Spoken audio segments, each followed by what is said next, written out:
प्रभात। भगवान के भजन का प्रभाव, यह हमारी आज की आध्यात्मिक चर्चा का विषय।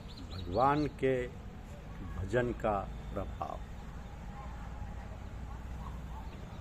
मनुष्य शरीर मिला है तो बड़ा सुंदर मौका मिला है। भगवान का भजन करो और दुनिया की सेवा करो। अपने पास में धन हो तो धन से सेवा करो, सामर्थ्य हो तो शरीर से सेवा करो, नहीं तो मन से ही सबका भला चाहो। सब सुखी हो जाए, सब निरोग हो जाए, सबका कल्याण हो जाए, ऐसा भाव रखो तो मुफ्त में ही आपका पुण्य हो जाए। जितना कर सको उतना करके पुण्य कर लो, जितना दे सको उतना देकर पुण्य कर लो, और ये ना कर सको तो भाव शुद्ध बना लो। भाव शुद्ध बनाने से आपका अंतःकरण निर्मल हो जाएगा, भगवान की बड़ी कृपा हो जाएगी, जीवन शुद्ध हो जाएगा। जितने भी अच्छे अच्छे महात्मा हुए उनके भाव शुद्ध थे, उनके भाव दूसरों का उपकार करने के थे। हमारी बहनें भी यदि चाहें तो भाव शुद्ध बनाकर मीराबाई बन सकती, फूलीबाई बन सकती, कर्माबाई बन सकती, करमेती बाई बन सकती। उनकी इतनी महिमा क्यों है कि वह भगवान में लग गई, भगवान में लग गई, भजन में लग गई। फूलीबाई जाटनी थी, पढ़ी लिखी कुछ नहीं थी, गोबर थाप रही थी। उसमें दूसरी कहती है कि ये थेपड़ मेरी है, और ये कहती तेरी नहीं मेरी है। इसकी पहचान क्या? उसे उठाकर कान में लगाओ। यदि भगवान का नाम सुनाई देता तब तो मेरी, नहीं तो तेरी। अब पंढरपुर में एक भक्त हुए, उनका नाम था चोखा मेला। भगवान का भजन करते थे, बिट्ठल बिट्ठल जपते थे। मंगलवेड़ा गांव में एक मकान बन रहा था, उसमें एक काम कर रहे थे। अचानक मकान के गिर जाने से ये दबकर मर गए। मकान का मलबा हटाने में कई दिन लग गए। जब उसमें से शव निकाले गए तो ये पहचान में नहीं आया कि चौकामर का शरीर कौन सा है। चेहरा दिखे तब तो पहचान, और वहाँ तो हड्डियाँ दिख रही थी। नामदेव जी महाराज से पूछा गया कि चोखा मेला मर गया है और उसके सबकी पहचान कैसे हो? तो उन्होंने कहा उसकी पहचान सीधी है, हड्डियों को कान में लगाओ। जिस हड्डी से बिट्ठल बिट्ठल आवाज आएगी वो चोखा मेला की। आप ख्याल करो कितनी विचित्र बात है। उनकी हड्डियों में नाम जप का असर हो गया, विलक्षणता आ गई। जिस स्थान पर संत महात्माओं की दाह क्रिया किया जाए वहां जाकर बैठो तो भगवान में मन लग जाएगा, और शमशान में जाकर बैठो तो हृदय में हलचल मच जाएगी, शांति नहीं मिलेगी। मरने के बाद भी दोनों में फर्क रहता है। कोई साधारण आदमी मर जाए तो उसकी कोई चीज़ नहीं लेते, ये मुर्दे की चीज़ है, परंतु कोई संत चला जाए तो उसकी चीज़ मांग कर लेते, तो उसे हम पूजा में रखेंगे। उनकी चीज़ पवित्र होती है। क्यों पवित्र होती है?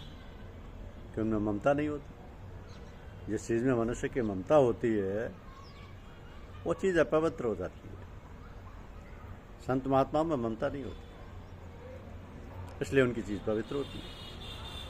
उनका चरित्र पवित्र होता है, उनके दर्शन पवित्र होते हैं, उनके यादगार पवित्र होती है।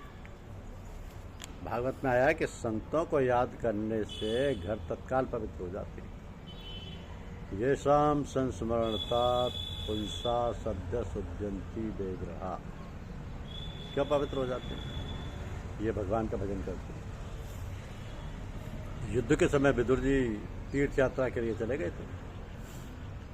जब वे तीर्थ यात्रा करके लौटे तब युधिष्ठिर जी महाराज ने कहा, भवद्वेदा भगवत तास्तीर्थ भूता स्वयं विभो तीर्थी कुर्बंती तीर्थानि स्वत स्थैन गदा भरता। आप जैसे भगवान के प्रिय भक्त स्वयं तीर्थ स्वरूप होते हैं। आप लोग अपने हृदय में विराजित भगवान के प्रभाव से तीर्थों को भी महातीर्थ बनाते हुए विचरण करते हैं। तो पापी लोग तीर्थों में अपने पाप छोड़ आते हैं। जब भक्त लोग वहाँ जाते हैं, स्नान करते हैं, तब उन तीर्थों के पाप नष्ट हो जाते हैं और वे पवित्र हो जाते हैं। एक साधु थे, वे सभी साधुओं की निंदा किया करते कि इनका साधु बनना अवैध है, इनको साधु बनने की शास्त्र की आज्ञा नहीं है आदि। अच्छे संत महात्माओं के तत्वज्ञ जीवन मुक्त महापुरुषों की निंदा करने से उनका कोड़ निकल आया।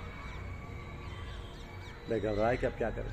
तब किसी ने उनसे कहा कि तुमने अपने को ऊंचे दर्जे का साधु समझकर संतों की निंदा की है, तिरस्कार किया, उसी का ही नतीजा है कि तुम्हें कोड़ निकल आया। आप किसी अच्छे संत के पास जाओ और उनकी सेवा करो। तो पीलीभीत शहर के पास में एक संत रहते थे। लोगों ने कहा कि तुम उन संत के पास जाओ, वो बड़े दयालु हैं और तत्वज्ञ जीवन मुक्त महापुरुष हैं। वे साधु वहाँ पहुँचे, रात हो गई थी, महाराज की कुटिया बंद थी, अतः वो बाहर ही ठहर गए। रात्रि में 2 स्त्रियाँ वहाँ आई। महाराज जहाँ स्नान करते थे वहाँ थोड़ा सा जल इकट्ठा हुआ।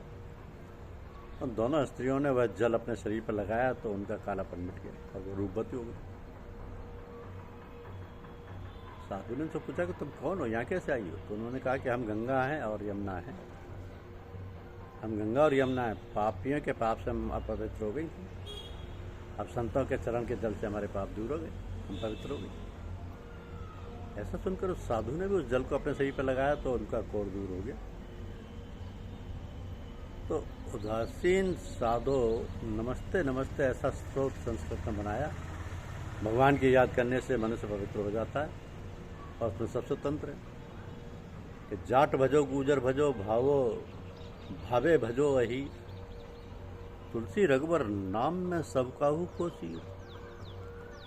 भगवान का नाम लेने से कौन मना कर सकता है? भाई हो, बहन हो, किसी जाति का हो, किसी वर्ण का हो, आश्रम का हो, क्यों ना हो, भगवान के भजन की किसी को मना ही नहीं है। वेदादि पढ़ने में, गायत्री का जप करने में सबका अधिकार नहीं हो सकता, पर भगवान के चरणों की शरण लेने के सब अधिकारी हैं। हिंदू हो या मुसलमान हो, सिख हो या बौद्ध हो, जैन हो या यहूदी हो, पारसी या कोई भी हो, वह भगवान के चरणों की शरण ले सकता है। माँ कहने का सबको अधिकार है। सपूत से सपूत माँ कह सकता है और कपूत से कपूत भी माँ कह सकता है। कपूत हुआ तो क्या हुआ, पूत तो है ही। ऐसे ही राम जी का नाम लेने के सब अधिकारी हैं, भगवान को अपना कहने के सब अधिकारी हैं। तुम्हें माता च पिता तुम्हें बंधु से सका तुम्हें। अपने पास में अरबों खरबों रुपये पड़े हैं, इतना बड़ा राज्य है जिसमें सूर्य का अस्त भी ना हो, कि तुम मरने के बाद वो क्या काम आएगा? अरब खरब लो द्रव्य हैं, उदय अस्त लो राज। तुलसी जो निज मरण है तो आवे कहीं काज। तो भगवान का भजन किया जाए तो वो साथ में जाएगा। भजन करने वाले को देखने से, उसके संग करने से, उसकी बातें पर सुनने से शांति मिलती है। भजन करे पाताल में प्रकट होए आकाश, दाबी दुर्वा ना रहे कस्तूरी की बास। जिन लोगों ने भजन किया है उनमें कितनी विलक्षणता आई है। रामचंद्रिका की रचना करने वाले केशव कवि से किसी ने पूछा कि किसकी कविता बढ़िया है, तो बोले कि मेरी कविता बढ़िया है। उनसे फिर पूछा कि क्या गोस्वामी जी महाराज की कविता बढ़िया नहीं है? तो बोले कि गोस्वामी जी की कविता नहीं है, वे तो वेदों की ऋचाएँ हैं, मंत्र हैं। मैं तो कवि की बात कहता हूँ, कवियों में मेरी कविता बढ़िया है। गोस्वामी जी महाराज कवि नहीं है, वे तो संत हैं। कवियों की कविता में सुंदरता तो होती है, पर जीवों का उद्धार करने की ताकत नहीं होती। संतों की वाणी में उद्धार करने की ताकत होती है। संतों की वाणी विचित्र होती है, उनके दर्शन विचित्र होते हैं, उनका संग विचित्र होता है। क्यों विचित्र होता है? क्योंकि भगवान में लगी। माइक से बोलने में कितना शब्द पैदा होता है, क्योंकि उसका संबंध बिजली के साथ है। अगर तार काट दिया जाए तो उसमें वो ताकत रहेगी? ऐसे ही भगवान का संबंध होने से संत महात्माओं में बड़ी विचित्रता आ जाती है। वो विचित्रता अपने घर की नहीं, भगवान की। भगवान का संबंध टूट जाए तो जयराम दी। अर्जुन ने महाभारत युद्ध में विजय प्राप्त की थी, पर भगवान के अपने धाम में पधारने के बाद जब वे गोपिकाओं को लेकर जा रहे थे तब लुटेरों ने गोपिकाओं को लूट लिया और अर्जुन कुछ नहीं कर सके। उनमें शक्ति भगवान की थी, भगवान की शक्ति के बिना वो क्या कर सकते थे? अगर आप भगवान के भजन में लग जाओ तो दूसरों का कल्याण कर दो, इतनी शक्ति आप में आ जाए। फूलीबाई एक साधारण ग्रामीण जाटनी स्त्री थी। उसको जोधपुर के राजा अपने दरबार में लेकर कहा कि रानियों को उपदेश करो। रानियां बढ़िया बढ़िया श्रृंगार करके गहने आसनों पर बैठी थी। फूलीबाई उनके पास आकर अपनी भाषा में बोली, गहनो गांठो तन की शोभा, काया काचो भांडो।